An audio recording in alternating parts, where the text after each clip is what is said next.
You were really telling me about your really extraordinary journey, starting in Iraq, but then moving throughout the region to different countries, whether it's Egypt, Jordan, Dubai, and ultimately you ended up in around 2007 in Syria. Right. And Syria then was still a calm, stable place. Exactly. Yeah. And so, what happened in those years from when you first moved to Syria, having come originally from Iraq? That then got you to the point of having to leave Syria in extremis as a refugee and wind up here in the United States. Right. It was actually mostly just not being able to have a stability Mm. or any status in Mm. that country.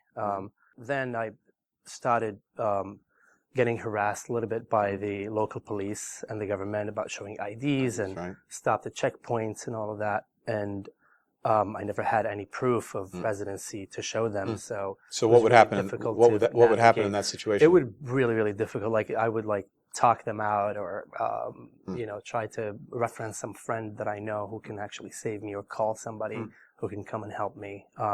How many times did this happen? Would you That get happened a stopped? lot, actually. That happened about 5, 6 times, to the point that at some point I think the intelligence was knocking on my door, came to my apartment, and then I stayed in another apartment, my friend's apartment, just to hide it really from them. And then that's when I decided, I was like, I need to get out of here. I can't stay this. If I So go back, what year is this? that was probably in 2009. 9. And if I stay, it's going to be like this the whole time. Yeah. And eventually I'll get deported. And if I get deported, I'll go back to my country, Iraq, and that's when I'm going to probably get killed, because I was persecuted there also for so many years. And then eventually I decided to go to the United Nations and apply for a resettlement program. And then once I was within the crowds, and it was really difficult, of course, like waiting in lines for hours, sometimes the whole day. You have to grab a snack with you to go inside the office, and I think because they were understaffed, and also it's just the influx of people. And this is in Damascus. That was in Damascus in Syria, yes. So when you're thinking about the debates and discussions we're having in the United States about taking in more refugees, what's your reaction? How does that strike you? Do you understand the concerns that some people have about security? The concerns, for example, that somehow the refugee population may be infiltrated by extremists or terrorists. How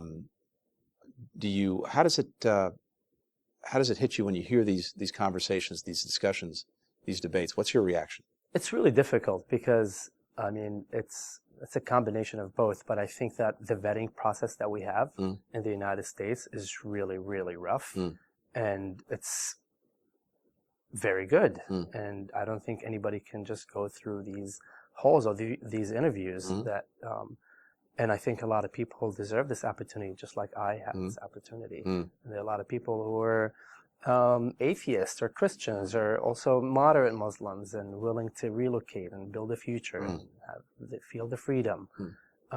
So yeah, it really makes me sad to hear like what the debates that are happening. I think one of the things that so many of us have trouble understanding who haven't been in your shoes is what it's like and what it takes to uproot your entire life, to leave everything you know and you're familiar with, your friends, your family, your community, your town, and go off into the absolute unknown with no money, no family, few friends, few contacts, no job. So, I think for most of us, when we hear your story and the story of so many others, we really, really do admire the incredible personal courage, the determination, the drive. But, it also, I think, explains, at least to me, why our country has been so successful, because the country is built on people with your story or some variation on it, whether it's my parents or grandparents or friends in the same situation. And it's precisely because you have that extraordinary determination and energy and courage, and you put that in service of this country, it produces great things. Absolutely. I mean, yes, like I was lucky to have a suitcase when I left. A lot of people were kicked out of their homes and not even have clothing, and they just sit in the desert. and that's really sad and difficult. But on that point also, like when I came here, I had a dream, which was the American dream, and it still is the American dream. Like we in America, we produce the greatest technologies in the world. We do a lot of contribution to the world, and I want to be part of that too. And it's part of my dream to be able to pay back to humanity in general and to people who help me.